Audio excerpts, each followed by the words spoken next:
North Bengal ইউনিভার্সিটিতে খুব recently আমাদের সেমিস্টার 1 এর পরীক্ষা শেষ হয়েছে। আর সেমিস্টার 2 এর পড়াশোনা এবারে আমরা শুরু করছি। তো নর্থ বেঙ্গল ইউনিভার্সিটিতে সেমিস্টার 2 তে মেজর ইন ম্যাথমেটিক্সে তোমাদের দুটো পেপার পড়তে হবে। তো আজকে সেই পেপারগুলো সম্পর্কে একটু ব্রিফ আইডিয়া আর তার সাথে কোন কোন বই তোমরা ইনিশিয়ালি ফলো করবে সেই বিষয়ে তোমাদেরকে একটু ইনফরমেশন দিয়ে দিই। দেখো, তোমাদের সেমিস্টার 2 তে মেজর ইন ম্যাথমেটিক্সে তোমাদের মূলত দুটো পেপার থাকছে। একটা পেপার হচ্ছে, এটা যদি তোমাদের আমরা এখন পেপার 3 ধরি, তাহলে পেপার 3 তে তোমাদের থাকছে রিয়েল অ্যানালাইসিস। পেপার 3 তে থাকছে রিয়েল অ্যানালাইসিস। ঠিক আছে? খুবই ইম্পর্ট্যান্ট একটা এরিয়া ম্যাথমেটিক্সের, এবং এর কনসেপ্ট ভবিষ্যতে গিয়ে পরে তোমাদের metric space, topology, complex analysis এবং বিভিন্ন জায়গাতে আরো অ্যাপ্লিকেশন আছে। ফলে রিয়েল অ্যানালাইসিসটাকে আমরা বলতে পারি অ্যানালাইসিসের, ম্যাথমেটিক্যাল অ্যানালাইসিসের একটা বেস বলতে পারি। তো এটা খুব ভালোভাবে তোমাদেরকে শিখতে হবে। আর তার সাথে তোমাদের এর সাথে থাকছে পেপার 4 এ থাকছে ডিফারেনশিয়াল ইকুয়েশন। পেপার 4 এ থাকছে ডিফারেনশিয়াল ইকুয়েশনস। ঠিক আছে?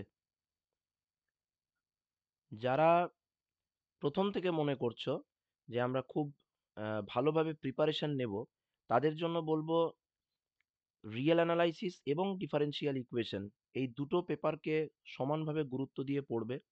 রিয়েল অ্যানালাইসিসে থিওরির পরিমাণ একটু হলেও বেশি। ডিফারেনশিয়াল ইকুয়েশনটা পুরোটাই হচ্ছে প্রায় অ্যাপ্লিকেশন। তো এখানে তোমাদের প্রচুর অ্যাপ্লিকেশন করতে হবে, এবং differential equation basically based on differentiation and integration. ভালো ডিফারেন্সিয়েশন এবং ইন্টিগ্রেশনের কনসেপ্ট যদি থাকে, তাহলে তোমরা ডিফারেনশিয়াল ইকুয়েশনের অঙ্ক খুব ইজিলি করতে পারবে, এবং আশা করি প্রত্যেকেরই এটা মানে খুব ভালোভাবেই প্রিপারেশন আছে, ক্লাস 12-এ তোমরা করে এসেছো। আর রিয়েল অ্যানালাইসিসের ক্ষেত্রে এটা একটা নতুন একটা টপিক। রিয়েল নাম্বার সম্পর্কে আমাদের অনেকেরই ধারণা আছে, আমরা লিমিট পড়েছি, কন্টিনিউটি পড়েছি, কিন্তু আমরা অ্যানালিটিক্যাল ট্রিটমেন্টে এগুলোকে পড়িনি। ফলে এটা অনেকের কাছে নতুন হতে চলেছে। প্রথম প্রথম যখন পড়বে তখন সবকিছুই কিরকম একটা অন্যরকম লাগবে।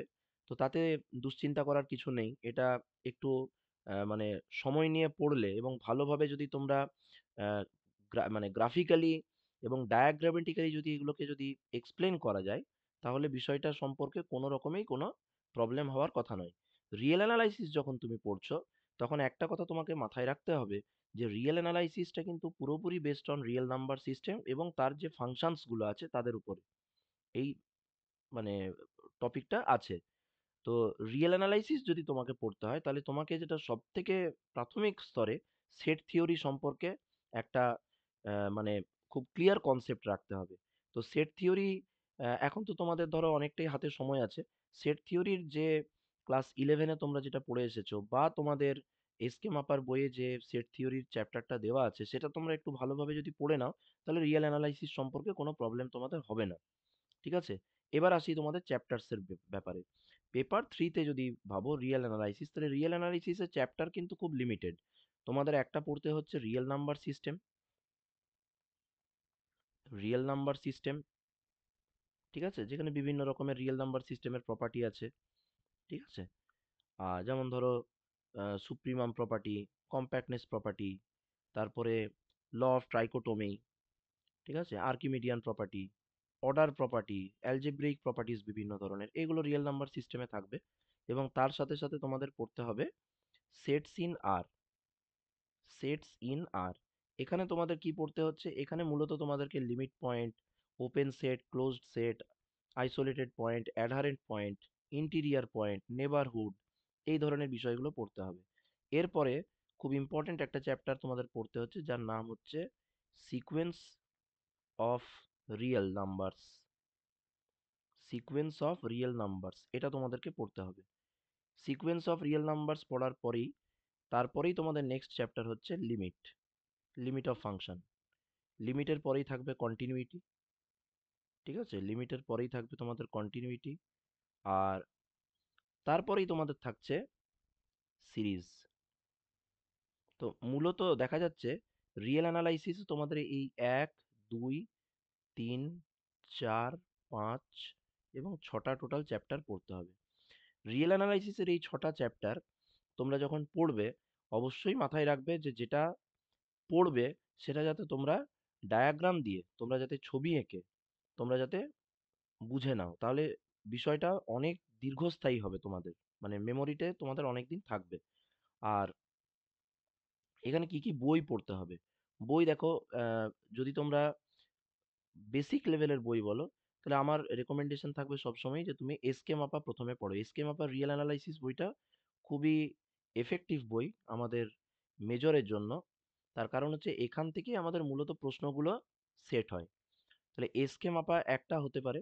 ২ নাম্বার হচ্ছে একটা খুব ভালো বই হচ্ছে মালিক অ্যান্ড আরোরা। মালিক আরোরার বই পড়তে পারো। ঠিক আছে? যখন এসকে মাপাটা মোটামুটিভাবে কনসেপ্ট ক্লিয়ার হতে শুরু করবে তখন মালিক আরোরার বইটা দেখতে পারো। এছাড়া শান্তি নারায়ণের বই দেখতে পারো। শান্তি নারায়ণের বই দেখতে পারো। শান্তি নারায়ণের রিয়েল অ্যানালাইসিস দেখতে পারো এবং এছাড়া তোমরা তোমাদের সিলেবাসে যে বইটা বলা আছে বাটল শেরবাট, বাটল অ্যান্ড শেরবাট, এই বইটাও তোমরা দেখতে পারো। তো এই বইগুলোর মধ্যে আমার মানে ফার্স্ট চয়েসই থাকবে এসকে মাপা। এসকে মাপাটা যখন তোমাদের কনসেপ্ট ক্লিয়ার হবে তখন তোমরা মালিক আরোরা, শান্তিনারায়ণ এই ধরনের বইগুলো দেখবে এবং যারা একটু অ্যাডভান্সড লার্নিং এর দিকে যাবে তাদের জন্য আমি বলবো বাটল শেরবাটও দেখতে পারো। ঠিক আছে? মনে রাখতে হবে এই ধরনের বইগুলোতে কিন্তু তোমার কোয়েশ্চেন আনসার ফর্মে লেখা থাকবে না, প্রশ্নের সরাসরি উত্তর থাকবে না। তোমাকে বই পড়ে কনসেপ্ট ক্লিয়ার করে তারপরে বিভিন্ন ধরনের প্রবলেম সলভিং এর মাধ্যমে তোমাকে মানে কোয়েশ্চেন আনসার রেডি করতে হবে। তো এটা একটা বিষয়। ঠিক আছে? এবং এটা এরকম কোনো একটা পার্ট নয় ম্যাথমেটিক্সের যেখানে একটা মানে কোয়েশ্চেন সলভ করে বা ৫টা কোয়েশ্চেন সলভ করে তুমি আরো ১০টা কোয়েশ্চেন সিমিলারলি সলভ করতে পারবে। সেরকম অনেকটা হবে না। প্রত্যেকটার দেখবে প্যাটার্ন একটু ডিফারেন্ট হবে। তো সেই জন্য সেটার জন্য তোমরা একটু এক্সট্রা কসাস থাকবে। আর পেপার 4 যেটা আসছে, পেপার 4 এর জন্য ডিফারেনশিয়াল ইকুয়েশন এটা ভেরি ইজি। ডিফারেনশিয়াল ইকুয়েশনের জন্য তোমাদের যে চ্যাপ্টার্স গুলো ইউনিভার্সিটি থেকে স্পেসিফাই করে দিয়েছে, প্রথমে ডিফারেনশিয়াল ইকুয়েশনে যা যা থাকে, ডিফারেনশিয়াল ইকুয়েশনের ফরমেশন থাকবে, ডিফারেনশিয়াল ইকুয়েশনের ফরমেশনটা থাকছে। ঠিক আছে? সলিউশনস কাকে বলে, মানে সলিউশনের বিভিন্ন nature, singular solution, general solution, particular solution, বিভিন্ন রকমের সলিউশনস এর নেচার থাকছে। ঠিক আছে? তারপরে এক্সিস্টেন্স থিওরাম থাকছে, এগুলো ফার্স্ট চ্যাপ্টারই আছে। এক্সিস্টেন্স থিওরাম এটা থাকবে। তারপরেই তোমাদের মেন যেগুলো আসছে exact equation, exact equation, linear equation, linear equation, তারপরে আসছে বার্নৌলিজ ইকুয়েশন, বার্নৌলিজ ইকুয়েশন, বার্নৌলিজ ইকুয়েশন এগুলো থাকছে। ঠিক আছে? আর তার সাথে equations of first order but not of first degree, equations of first order,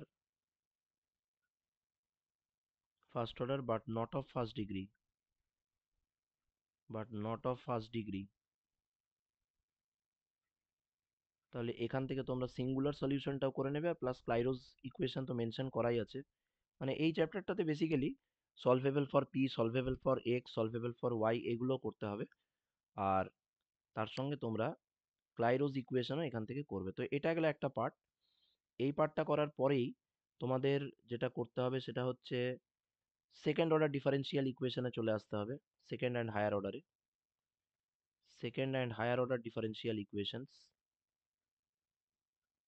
second and higher order differential equations, তার সঙ্গে থাকছে রনস্কিয়ানস,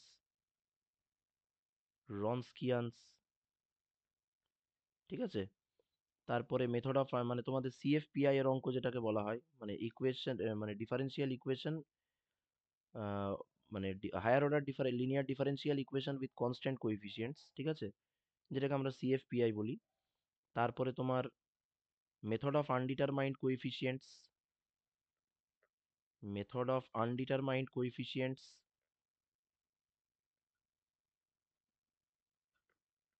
মেথড অফ আনডিটারমাইন্ড কোএফিসিয়েন্টস, তারপরে method of variation of parameters, method of variation of parameters,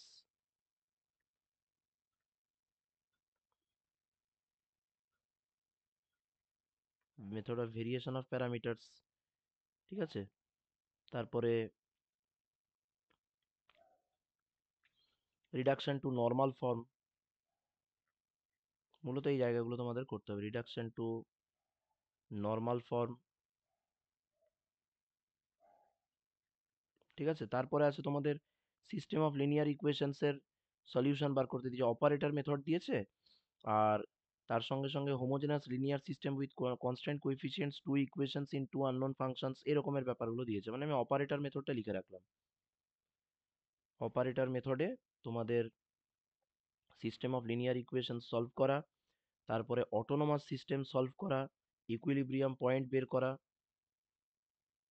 autonomous system, equilibrium points, equilibrium points, ঠিক আছে? আর interpretation of phase plane, interpretation of phase plane,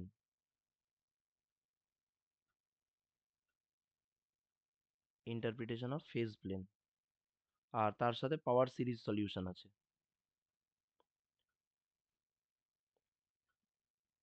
power series solution, ঠিক আছে? Solution about regular point, এগুলো আছে, ঠিক আছে? Ordinary point, regular পয়েন্টের রেসপেক্টে, আর কিছু সিম্পল আইগেন ভ্যালুস প্রবলেম বলা আছে, আইগেন ভ্যালুস প্রবলেমস, ঠিক আছে?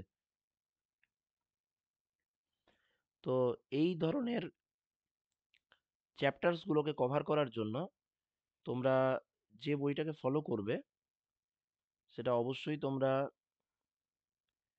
Differential equation by Ghosh Maiti, Ghosh and Maiti, এই বইটা ফলো করবে। এই বইটা খুব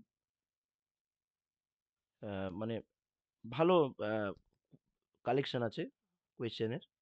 আর তার সাথে তোমরা যদি একটু অ্যাডভান্সড লেভেলের স্টাডি করতে চাও তাহলে সেক্ষেত্রে differential equation by M D Raisinghania, M D Raisinghania, তো এই বইগুলো তোমরা ফলো করতে পারো, ঠিক আছে?